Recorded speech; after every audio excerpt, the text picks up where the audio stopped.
আসসালামু আলাইকুম ভিউয়ার্স। আজকে আরও একটি টেক আপডেট নিয়ে আপনাদের সামনে চলে আসলাম। তো আজকে আমি আমার সামনে তিনটি টেক আপডেট রয়েছে। তো এই তিনটি টেক আপডেট সম্পর্কে আপনাদের বিস্তারিত জানাবো। তো তার আগে বলে নিই, আপনি যদি আমার চ্যানেলে নতুন হয়ে থাকেন তাহলে চ্যানেলটা অবশ্যই সাবস্ক্রাইব করবেন, আর যদি করে থাকেন তাহলে আপনাকে ধন্যবাদ। তো চলুন শুরু করা যাক। তো প্রথম যে টেক আপডেটটি রয়েছে সেটা হচ্ছে বাংলাদেশে ফেসবুক, গুগল এবং টুইটার এগুলা বন্ধ হইতে পারে সাময়িক কিছু সময়ের জন্য।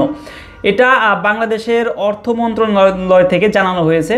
তো এই অর্থ মন্ত্রণালয় বলেছে যে আগামী কিছুদিনের জন্য এই ফেসবুক, গুগল এবং টুইটার এগুলা বন্ধ থাকতে পারে। এর কারণ হিসাবে তারা বলেছে যে তারা আশঙ্কা করছে বাংলাদেশে খুব বড় রকমের একটা সাইবার হামলা হইতে পারে। আপনারা অনেকেই জেনে থাকবেন যে 2016 সালে একটা সাইবার হামলার মাধ্যমে কিন্তু বাংলাদেশ থেকে অনেকগুলো রিজার্ভ চুরি হয়ে গেছিল, যেটার মানে খোলাসা বা যেটার সমাধান কিন্তু এখনও পর্যন্ত বাংলাদেশ সরকার করতে পারে নাই, বা আসলে আমরাও খুব একটা আপডেট এই সম্পর্কে পাই নাই।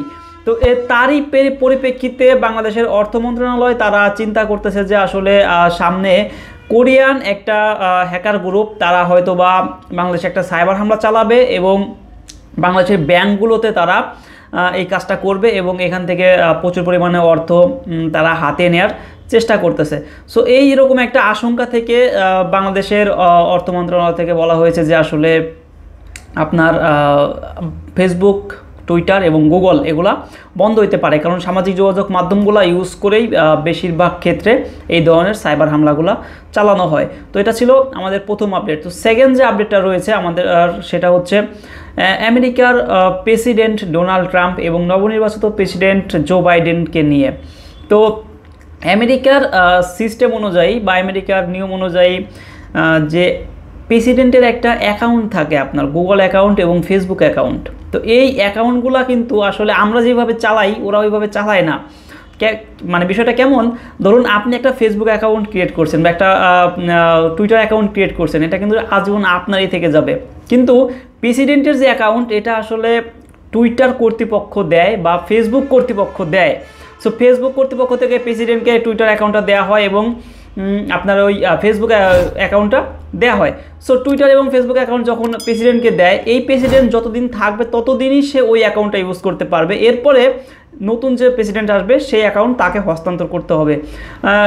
বারাক ওবামা যখন চলে গেছিলো, দ্যাট মিনস বারাক ওবামা যখন হোয়াইট হাউস ছেড়েছিল, তখন কিন্তু এই আইডিটা বা এই অ্যাকাউন্টটা ট্রাম্পকে হস্তান্তর করেছিল সে। এখন ট্রাম্পকেও প্রেশার দেওয়া হচ্ছে আপনার গুগল ফেসবুক থেকে এবং টুইটার থেকে যে অ্যাকাউন্টটা যেন সে জো বাইডেনকে হস্তান্তর করে, কিন্তু ট্রাম্প আসলে দিতে নারাজ। তো কেন নারাজ এই বিষয়ে আপনারা আমি আশা করি জানেন, কারণ কি হচ্ছে সেখানে এটা আসলে আমাদের কারোরই অজানা নয়। তো এটা ছিল আমার দ্বিতীয় আপডেট। এবং তৃতীয় যে আপডেট সেটা হচ্ছে মাইক্রোসফটকে নিয়ে। মাইক্রোসফট একটি অ্যাপস নিয়ে আসতেছে যেটা হচ্ছে টিমস।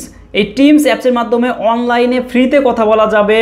একেবারে 300 জন অনলাইন মিটিং করতে পারবে। বর্তমানে অনলাইন মিটিংয়ের হার কিন্তু অনেকাংশে বেড়ে গেছে।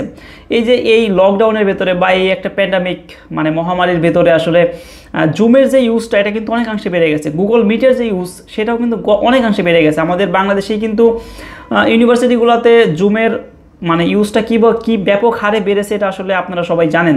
সো জুমের কিন্তু কিছু আছে, আপনার কিছু কন্ডিশন আছে বা কিছু ক্রাইটেরিয়া আছে যেগুলো আসলে যার বাইরে আসলে কিছু করা যায় না। সেটা কেমন, সেটা হচ্ছে আপনার জুমে সর্বোচ্চ 100 জন করা যায়, আপনার অ্যাড করা যায়, সর্বোচ্চ 100 জন অ্যাড করা যায় আপনার ফ্রিতে। কিন্তু যদি আপনি কিনে নেন সেক্ষেত্রে আলাদা।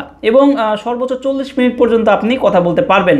গুগল মিট আপেও তাই, আপনি সর্বোচ্চ 60 মিনিট পর্যন্ত ফ্রিতে করতে পারবেন এবং সর্বোচ্চ 100 জন এখানে জয়েন করতে পারবে। কিন্তু মাইক্রোসফট যে অ্যাপসটা নিয়ে আসতেছে সেটা হচ্ছে টিমস। এই টিমসে সর্বোচ্চ 300 জন পর্যন্ত সেখানে জয়েন হয়ে তারা ভিডিও চ্যাট করতে পারবে এবং স্ক্রিন শেয়ারিং করতে পারবে।